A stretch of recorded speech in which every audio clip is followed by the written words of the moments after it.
Hi friends, నేను మీ సీతా మహాలక్ష్మి. ఈనాటి కథలకి స్వాగతం. ఈరోజు మనం చెప్పుకోబోయే చందమామ కథ దండాల రాముడు. రచన శ్రీమతి జొన్నలగడ్డ రామలక్ష్మి గారు. దండాల రాముడు. రాముడు అనేవాడికి జమీందారు దివాణంలో బండ్రోతు పని దొరికింది. అందుకు సాయపడిన చలమయ్య వాడితో, నువ్వు మంచివాడివే కానీ మర్యాద తెలియదు నీకు. జమీందారు గారు కనపడగానే వెంటనే దండం పెడుతూ ఉండాలని మాత్రం మరిచిపోకు అంటూ ప్రత్యేకంగా చెప్పాడు. ఈ విషయం రాముడు బాగా గుర్తుంచుకున్నాడు. మొదటి రోజున జమీందారు కనపడగానే దండం పెట్టాడు. ఆయన ఎంతో సంతోషించాడు. ఆయన అక్కడున్న వారితో మాట్లాడుతూ రాముణ్ణి మళ్ళీ చూశాడు. రాముడు ఆయనకు మళ్ళీ దండం పెట్టాడు. జమీందారు వాడి వినయానికి సంతోషించి పిలిచి ఏదో పని చెప్పాడు.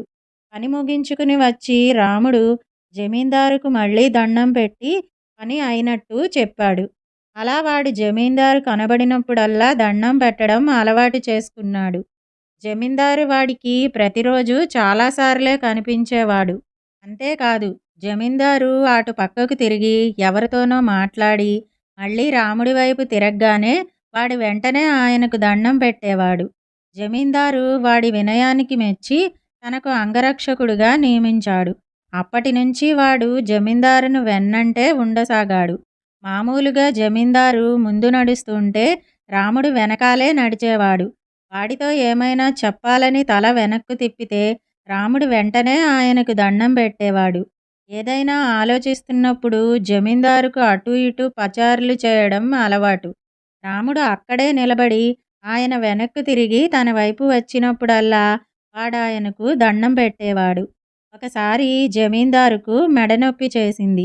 మెడకు వ్యాయామం కావాలని రోజు కాసేపు ఆయన మెడను కుడి పక్కకు ఎడమ పక్కకు తిప్పుతూ ఉండాలని వైద్యుడు చెప్పాడు.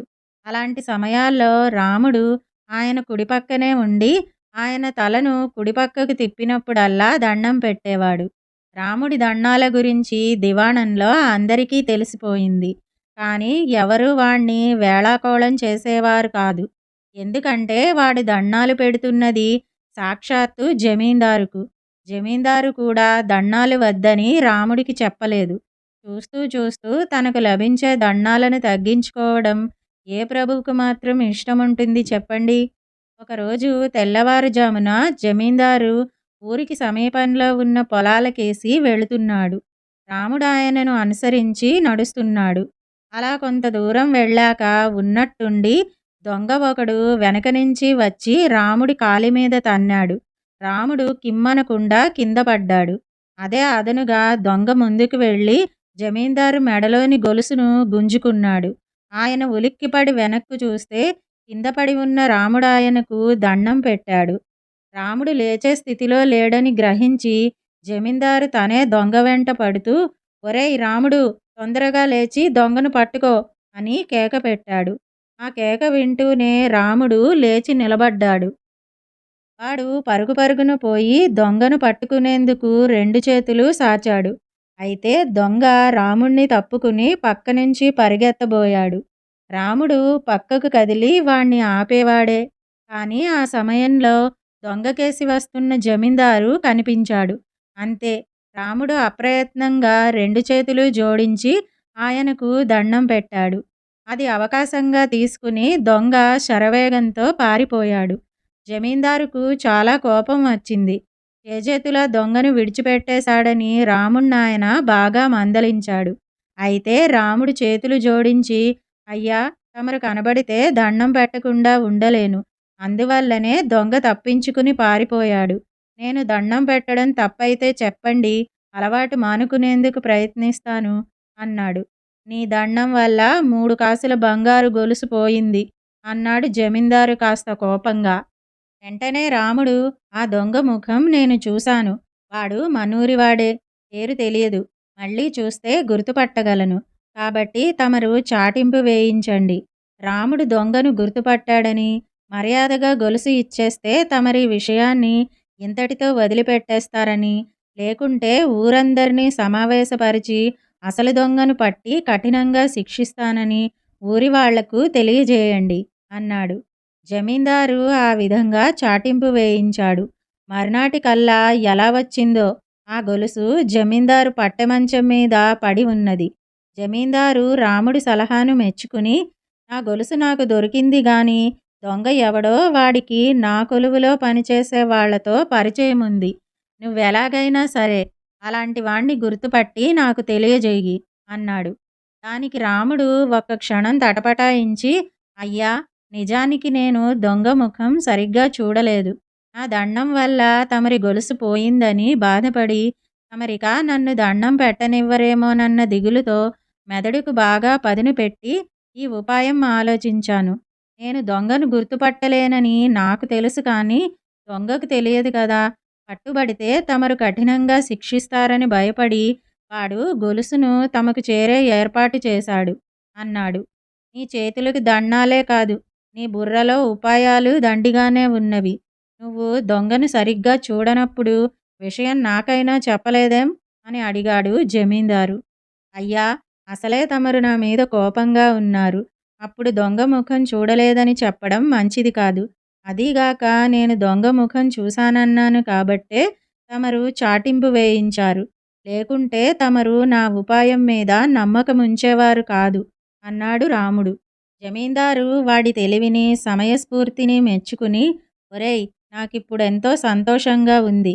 నువ్వు వంటశాలకు వెళ్ళి ఈరోజు భోజనంలోకి 2 రకాల తీపి పదార్థాలు చెయ్యమన్నానని నా మాటగా చెప్పు అన్నాడు.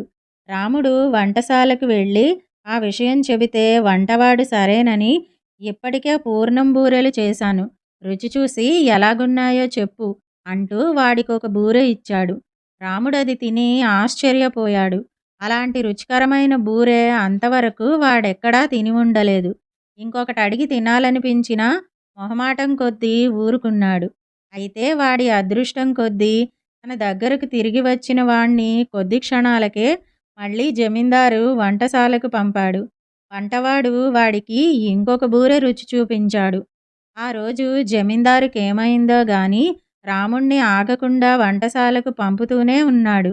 వెళ్ళినప్పుడల్లా రాముడికి వంటవాడొక బూరె రుచి చూపించసాగాడు. 10, 12 బూరెలు తినేసరికి రాముడికి మొహం మొత్తి ఇంక వద్దన్నాడు. వద్దనకూడదు, ఇది నాకు జమీందారు గారి ఆజ్ఞ అన్నాడు వంటవాడు. అస్తమాను బూరెలే తినలేకపోతున్నాను, పోనీ ఇంకేమైనా రుచి చూపించు అని రాముడు వంటవాణ్ణి వేడుకున్నాడు. ఏమో మరి, జమీందారు గారు నీకు బూరెలే రుచి చూపించమన్నారు. మరేమైనా వంటకం కావాలంటే పోయి ఆయన్నే అడుగు అన్నాడు వంటవాడు విసుగ్గా. రాముడు మరి బూరెలు తినలేక జమీందారు దగ్గరకు వెళ్ళి ఆ సంగతి చెప్పాడు. బూరెలు నీకు చాలా ఇష్టం కదా అన్నాడు జమీందారు. అయ్యా, ఇష్టమే కానీ ఒకే రోజున అన్నీ తినాలంటే మొహం మొత్తుతుంది కదా అన్నాడు రాముడు.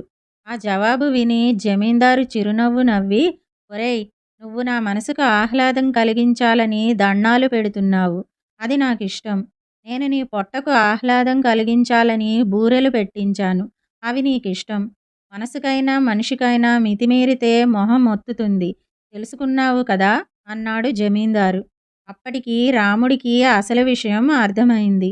ఆ రోజు నుంచి వాడు జమీందారుకు రోజుకు 1-2 సార్లే దండం పెడుతూ పరిమితిని పాటించసాగాడు.